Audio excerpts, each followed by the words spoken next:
Welcome to Ọmọadé TV níbi tí a ó ti máa mú fún wa bó ti ṣe ń lọ lágbo òṣèré àti film industry náà látún ti dé sí etí ìgbọ́ wa ní ọ̀sán tòní.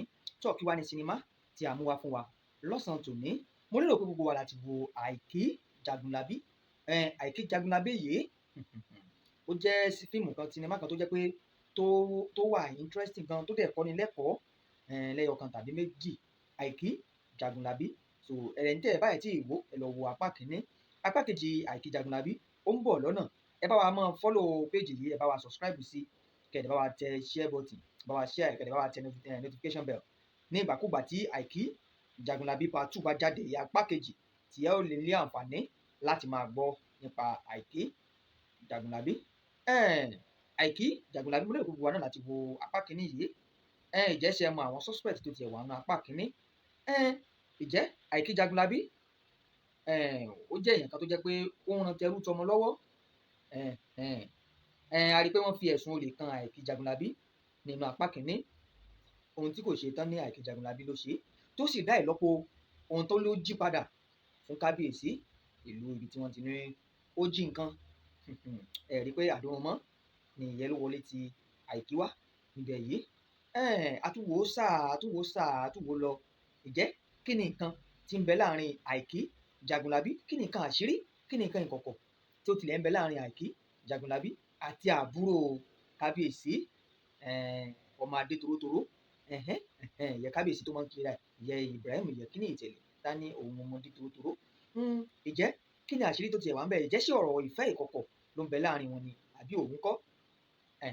Ó yà yín náà lẹ́nu bó ṣe ń jọ àwa náà lójú náà nìyẹn. Nígbà tó wá rìn ìbúṣekèdè, ó rìn ìbúṣekàdà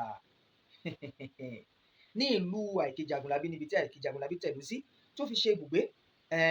Ó lọ bá wọn gbé adé arè wá. Lẹ́yìn ìgbà tó gbé adé arè yìí dé, ó gbé adé arè yìí fún kábíyèsí. Wọ́n sì gbà á. Wọ́n ní kí ni nǹkan tí Àìkí Jagunlabi fẹ́. Ó lóun ò ṣe oore tòun nítorí kóun lè gbẹ̀jẹ́. Ìjẹ́ ṣé gbogbo wa kọ́ là ń ṣe oore wa nítorí pé ká lè gbẹ̀jẹ́ tàbí nítorí pé ká lè san fún wa padà bí? Kọ́ ni gbogbo wa ṣe ń ṣe nǹkan. Ìjẹ́ ṣé Àìkí Jagunlabi ìjẹ́ ṣó tiẹ̀ padà gbẹ̀jẹ́ lọ́jọ́ iwájú? Ìyẹn di inú apá kejì tí ó bá jáde. So lẹ́yìn ìgbà tí ibẹ̀ yẹn lọ tán kọ́, a tún rí àbúrò kábíyèsí èyí tí ó làálàá tó wá ń fi ọ̀rọ̀ wérọ̀ pẹ̀lú Àìkí Jagunlabi. Lẹ́yìn ìgbà tó lálàá yìí pé tọ̀ òun àti Àìkí Jagunlabi àwọn ṣe ìgbéyàwó tí inú gbogbo aráàlú dùn sí, tí inú gbogbo èèyàn dùn sí, tí everybody yọ̀, tí wọ́n jó tán yọ̀. A wá rí i wípé àbúrò kábíyèsí tọ̀ Àìkí Jagunlabi lọ sílé. Ó ṣàlàyé ọ̀rọ̀ fún. Ó na pàpà ọ̀rọ̀ bẹ́lẹ̀. Ó sì bá sọ̀rọ̀. Ó jẹ́ kó yé pé tọ̀ èèyàn báyìí ó ṣàkájú àwọn ọ̀rọ̀. Lẹ́yìn ìgbà tó ṣàkájú àwọn ọ̀rọ̀ yìí tán kọ́, ó jẹ́ kó yé Àìkí Jagunlabi wípé òun gangan lòun bá wí nítorí pé ọ̀dọ̀ Àìkí Jagunlabi gangan ni ìfẹ́ òun wà. Ìjẹ́sẹ̀ wa rí i pé wàhálà ti wá di méjì. A rí i wípé Àìkí Jagunlabi àti Ibrahim Chatta àwọn méjèèjì jọ ní fàǹfà. Ìyẹn tó jẹ́ ọmọ balógun, Ibrahim Chatta tó jẹ́ ọmọ balógun ibi tí Àìkí Jagunlabi tẹ̀dó sí. A rí i pé àwọn méjèèjì jọ ní ìfàǹfà. Wọ́n jọ ní gbólóhùn asọ̀. Ìjẹ́ kí ló fa gbólóhùn asọ̀ tí wọ́n ní gan? Kí ló fà á? Ètò yẹn tó di inú apá kejì. Tọ̀ ẹja sáré dókè lọ́hùn. Gbogbo ẹ̀yin tẹ́ bá fẹ́ darapọ̀ mọ́ ẹgbẹ́ OneTap all over the world. Àyè àti àǹfààní ń bẹ fún wa láti darapọ̀ mọ́ ẹgbẹ́ OneTap. Wọ́n bẹ ní ìpínlẹ̀ Èkó, wọ́n bẹ ní ìpínlẹ̀ Ọ̀ṣun, wọ́n bẹ ní ìpínlẹ̀ Kwara, wọ́n bẹ ní ìpínlẹ̀ Ògùn, wọ́n bẹ ní Abẹ́òkúta. Káàkiri orílẹ̀-èdè Nàìjíríà ni ẹgbẹ́ OneTap wà. Fún gbogbo àwọn tá a bá fẹ́ darapọ̀ mọ́ wọn, ẹ kàn sí wa lórí ẹ̀rọ ìbánisọ̀rọ̀ yìí +218 9101 86730. Lẹ́ẹ̀kan sí +218 9101 86730. Ẹ kàn sí wa lórí ẹ̀rọ ìbánisọ̀rọ̀ yìí, àwa la máa dá yín lò. Bí a tún ṣe ń tẹ̀ ẹ́ síwájú, a tún rí wípé Ibrahim Chatta èyí tó jẹ́ ọmọ balógun, òun àti olólùfẹ́ ẹ̀ náà tó jọ ń sọ̀rọ̀ ìkọ̀kọ̀ níbi tó ti jọ ń sọ̀rọ̀. Tárábìnrin yìí ń jẹ́ kó yé pé tọ̀ ṣé kìí ṣe wípé òun fi ìfẹ́ ẹ̀ tàn bá òun lò. Ìjẹ́ ṣé Ibrahim padà já arábìnrin yìí sílẹ̀ àbí kò padà já sílẹ̀? Nígbà tí arábìnrin yìí ní pé kó ṣe ìmùlẹ̀ fóun, pé Ibrahim béèrè pé kí ni nǹkan tó lè mú gẹ́gẹ́ bí pé tọ̀ àyàmì ìdánilójú pé tọ̀ òun ò ní fi sílẹ̀. Arábìnrin yìí ní pé kó ṣe ìmùlẹ̀ fóun, ó ṣe ìlérí fóun. Ibrahim ronú lọ. Ìjẹ́ ṣó padà ṣe ìlérí àbí kò ṣe? Ó di inú apá kejì. Ìjẹ́ sóun àti arábìnrin yìí fẹ́ra àbí wọn fẹ́ra? Ìyẹn náà tó di inú apá kejì. Ẹ̀já ti tẹ̀ síwájú. A tún rí náà wípé ọmọọba àbúrò ọba ó sọ fún olórí kábíyèsí pé tọ̀ Àìkí Jagunlabi lẹni tí ọkàn òun fẹ́, lẹni tí ọkàn òun yàn. A rí bí olórí sì sọ fún pé tọ̀ òun ò lè sọ fún kábíyèsí o àfi tóun fún ara rẹ̀ bá lè lọ rèé sọ fún kábíyèsí. Ẹ̀rí pé ó pakasọ. lẹ́yìn ìgbà tó sọ fún kábíyèsí ńkọ́, kábíyèsí tutọ́ sókè, ó fojú gbà á, ó ní láyé kò jẹ́jẹ́ bẹ́ẹ̀, ó lọ́mọ balógun ló máa fẹ́. Ìjẹ́ ṣé àbúrò kábíyèsí padà fẹ́ ọmọ balógun àbí kò fẹ́ ọmọ balógun? Ẹ̀já tún tẹ̀síwájú. Ìyẹn náà tún di inú apá kejì. Kò pẹ́ kò jìnnà tó rí balógun àtọmọ tiẹ̀ náà tán jọ ń ṣe fàǹfà pé tọ́ irọ́ o, ọmọ àbúrò kábíyèsí ló fẹ́. Ọmọ balógun bá jẹ́ pé ó yẹ kó rí bàbá rẹ̀ wípé irọ́ o, kò possible o, bàbá òun àti kábíyèsí ọ̀rẹ́ jọ ni wọ́n. Ìyá náà wà ní ìtumọ̀ wípé tọ̀ kóun àti àbúrò kábíyèsí kí wọ́n jọ fẹ́ra wọn, òun ti lólùfẹ́ tòun, ṣé kóun wá dá olólùfẹ́ tòun sọ́pọ́n ni? Ìjẹ́ ṣé tó bá jẹ́ pé ọmọ ti bàbá tòun lóbìnrin tókùnrin kan wá ṣe bẹ́ẹ̀ ṣe sí, ìjẹ́ sínú bàbá òun ó dùn sí? Ọ̀rọ̀ lórí àgbàkó, bàbá yarí o, àfárígá pé dandan lá àbúrò kábíyèsí ni yóò fẹ́.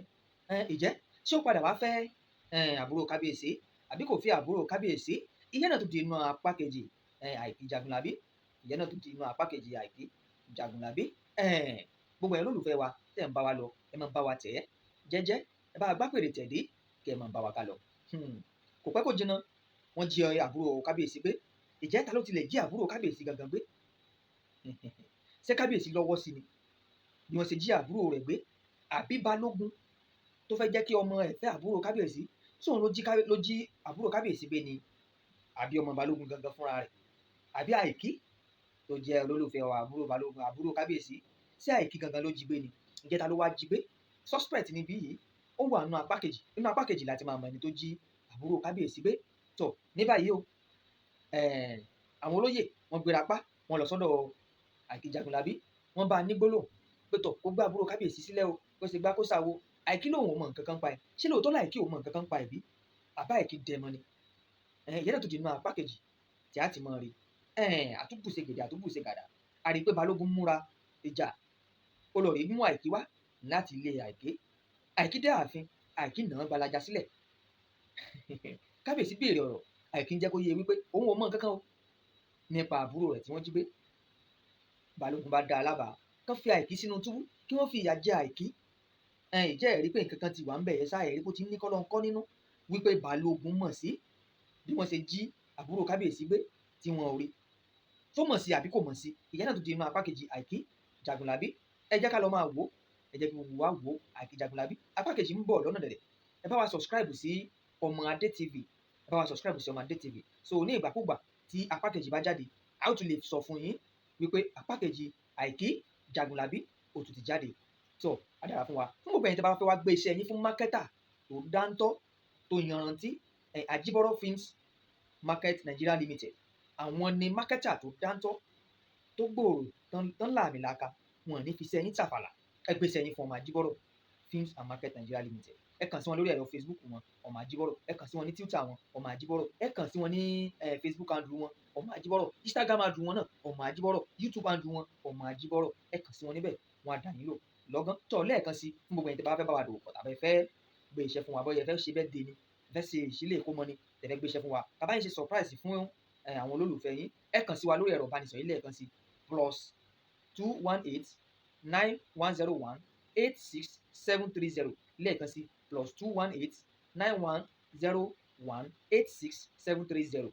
tí Yorùbá wa lọ ẹ kàn sí orí ẹ̀rọ ìbánisọ̀rọ̀ yìí náà lẹ́ẹ̀kan sí +218 944 044 983 lẹ́ẹ̀kan sí +218 944 044 983. Tèmi tí yín tòótọ́ Ọmọ Adé náà ló bá yín sọ̀rọ̀. Ẹ bá wa subscribe sí YouTube wa, á dára fún wa o. A mú apá kejì Àìkí Jagunlabi bọ̀ tó bá ti jáde.